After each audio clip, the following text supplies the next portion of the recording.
Capítulo 12. Que en el hombre hay dos voluntades que se hacen continuamente guerra. Dos voluntades se hallan en el hombre, la una superior y la otra inferior. A la primera llamamos comúnmente razón,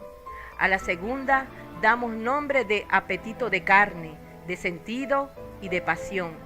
Pero como, hablando propiamente, el ser del hombre consiste principalmente en la razón, cuando queremos alguna cosa con los primeros movimientos del apetito sensitivo, no se entiende que verdaderamente la queremos si después no la quiere y no la abraza la voluntad superior.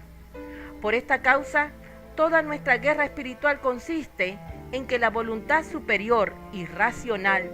estando como en medio de la voluntad divina y de la voluntad inferior, que es el apetito sensitivo, se halla igualmente combatida de la una y de la otra, porque Dios de una parte y la carne de la otra la solicitan continuamente, procurando cada una atraerla a sí y sujetarla a su obediencia. Esto causa una pena indecible a los que, habiendo contraído malos hábitos en su juventud,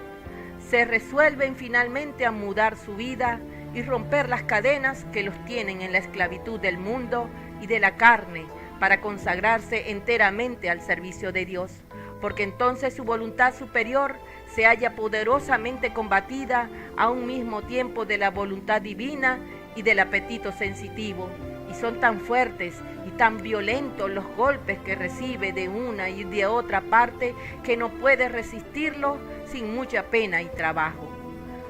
No padecen este combate y lucha interior los que se han habituado ya en la virtud o en el vicio y quieren vivir siempre de la manera que han vivido, porque las almas habituadas a la virtud se conforman fácilmente con la voluntad de Dios y las corrompidas se conforman fácilmente por el vicio y ceden sin resistencia a la sensualidad.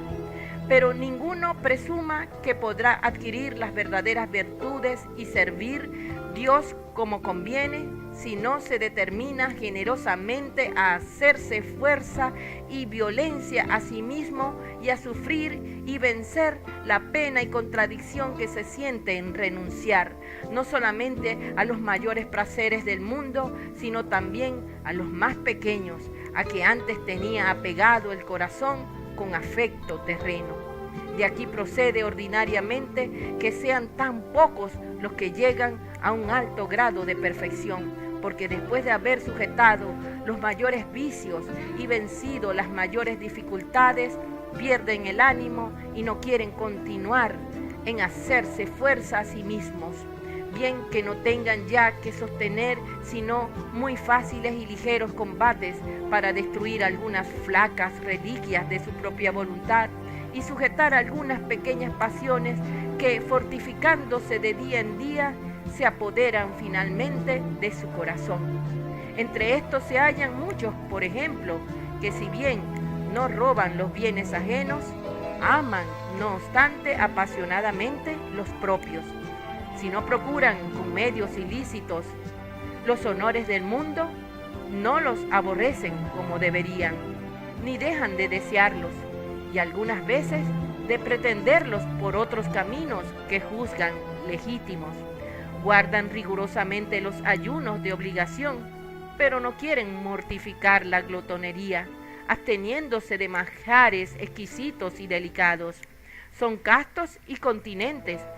pero no dejan ciertas conversaciones y pláticas de su gusto, que son de grande impedimento para los ejercicios de la vida espiritual y para la íntima unión con Dios.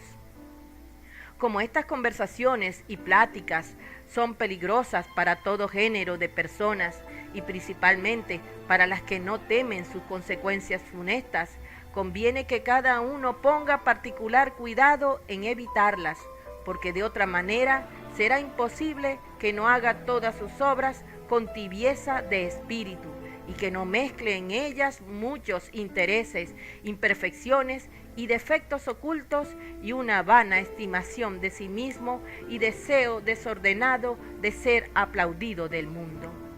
Los que se descuidan en este punto no solamente no progresarán en el camino de la perfección, sino que retroceden con evidente peligro de recaer en sus vicios antiguos, porque no aman ni buscan la verdadera virtud, ni agradecen el beneficio que el Señor les hizo en librarlos de la tiranía del demonio, y no conociendo, como ignorantes y ciegos, el infeliz y peligroso estado en que se hallan, viven siempre en una falsa paz y en una seguridad engañosa.